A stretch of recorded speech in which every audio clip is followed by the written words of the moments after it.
So who here plays games while at work? Or at least you have a second game while playing your main game. Nothing crazy, just some idle game or free-to-play mobile game in the background. You know, the kind of game that you check while you're on break. For me, one of those games was Pixel Starships 2 for about a month, which I got to experience from launch. I honestly enjoyed it till I got really tired of the grind, and you can definitely progress completely free. Problem is, it's designed to make you shell out cash, and in the worst ways possible. We'll get into how it kinda tugs at your wallet, but to really appreciate how bad it is, we need to look at the game loops for a bit. The game's really similar to those fantasy PvP mobile games. You know, the kind where you got a castle, you gotta build barracks, make units, and then go gather food or whatever from camps or other players. Except it's spaceship style with FTL and Fallout Shelter mechanics to change things up and keep things different. You gotta build rooms in a strategic way so they support each other. You know, for example, you've got these engine rooms which help out against enemy missiles, and they work best at the rear of the ship, where they get bonuses just for being there. At the same time, you got weapons that work best at the front of the ship. There's also these resource gathering rooms which work best when they're next to storage rooms, and so on. There's lots of little combos like that really push these adjacency bonuses.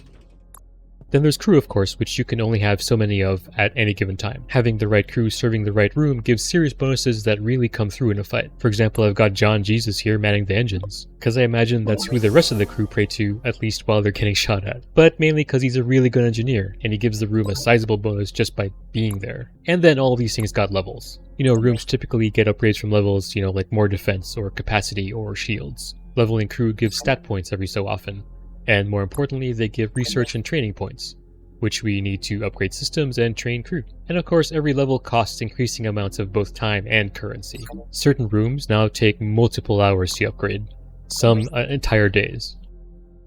The currency part's easy to get. We've got miners on the ship doing that for us, and we can do some missions to pick up a little bit of slack. But the only real way is to raid other players until you've got enough stuff, then start your upgrade. What's not so easy is the time bit, but don't worry, we'll get into that.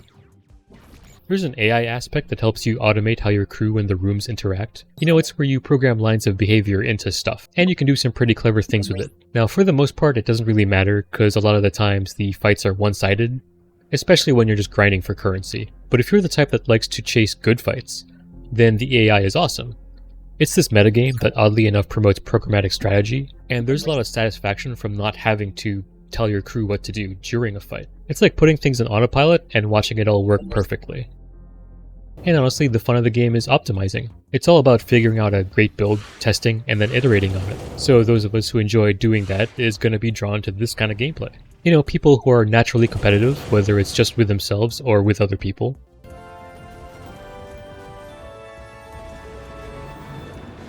But that's exactly the kind of player that this monetization is aiming at. The kind that the devs want to extract money from. Like most other games like this, it's got a leaderboard where all the whales hang out.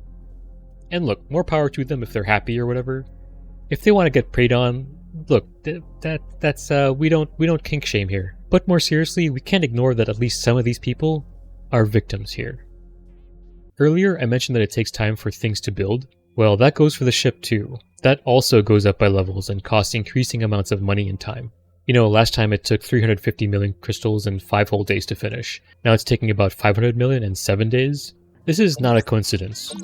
In my opinion, this is how the game tests you to see if you're going to pay up for it. The reason being is that the whole iteration part happens over and over again every time your ship levels up. It gets larger, so you got more space to build, and it comes with more room types, which means lots more playing around with your build. More fine-tuning, more optimizing, and all the really fun stuff that the game does give you. Which is fine and all, but at some point this all gets kind of tiresome, and a lot of people are going to cut corners just to make these upgrades happen much, much faster. Because waiting a week for this to upgrade is, it's going to cause you to fall off. And if you're enjoying yourself, you don't want to fall off, you want to keep going. Right about now seems like a good time to talk about the in-game currency, which is called Starbux. It's a decent pun, but could be a decent dig at the actual company. Mostly you get Starbux by paying for it, with real money. You can also earn it through in-game rewards or dailies, or if there are tech problems, then there's apologies that are going to come with Starbux. But eventually the well dries up and this all turns into a drip feed. Most of us free-to-play players already know not to spend this on silly shit. I personally spent mine only on drones, or sometimes by accident. But others, well, beyond just buying enough Starbux for instant ship upgrades, There's lots of other nonsense to spend bucks on. You know, cosmetic stuff I'm fine with, like having a pet or something like that. Whatever, that's fine. I mean, I'm not going to buy it, not just because I'm poor. But what's really bad here is that you can buy equipment for your crew. You know, guns and helmets and armor and all that stuff. You know, a properly kitted out pair of alien boarders would just wreck a ship. Well, alright, not literally, they can't do hull damage, but, you know, everything else. And speaking of crew, it's all chance-based, basically gacha. You pay a certain amount of crystals to the barman, randomly determining which crews show up. Each pull costs more and more money, until right now it's like 70 grand, and for at best as a 3-star quality crewman. But see, right there, so tempting is a means to get up to a 5-star for such little amounts of bucks.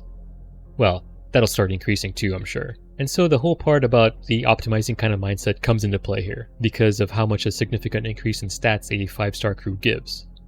It's just that much more to optimize, and so we're tempted to spend this bucks just for a chance to get a 5-star crew. And look, the game even starts charging you bucks to speed up your ammo reload. Your reload. You're getting nickled and dimed by this. I could get into why this is really dumb, but I don't think there's any need to. Basically what's happening here is that your wallet gets picked at from everywhere you look in the game, and every update they make certainly makes that net even tighter. I mean, we players aren't the only ones optimizing. The devs are doing that too. They're looking at the data, looking at the pain points, and applying bucks as a means to alleviate that pain. Bucks which are bought in certain chunks. Chunks that usually line up with whatever pain point they're trying to relieve. You know, the little amounts probably are enough to buy guns or maybe try for a 5-star. But those who want to do an insta-build, they're looking at much larger piles, you know, hundreds of bucks worth. And for some, a new whale is born. That optimization mindset becomes more about climbing the ladder board, becoming top dog. And it's both hilarious and really sad, because people are just grinding money off of each other. Money which the devs are just happily picking up. They're just laughing themselves to the bank. Not that this game's the first one to do this, of course. There's so many others doing the really, really shitty things. I suppose I just wanted to share this one with you. So play if you want. There's definitely fun in some aspects. There's enjoyment to be had. Just please, keep your wallet closed. If you've got some stories about how bad some free-to-play games are with their monetization, definitely comment down below, because I think it's important to share those stories with the rest of us. Anyway, I hope that helped, and I'll see you in the next one. Peace.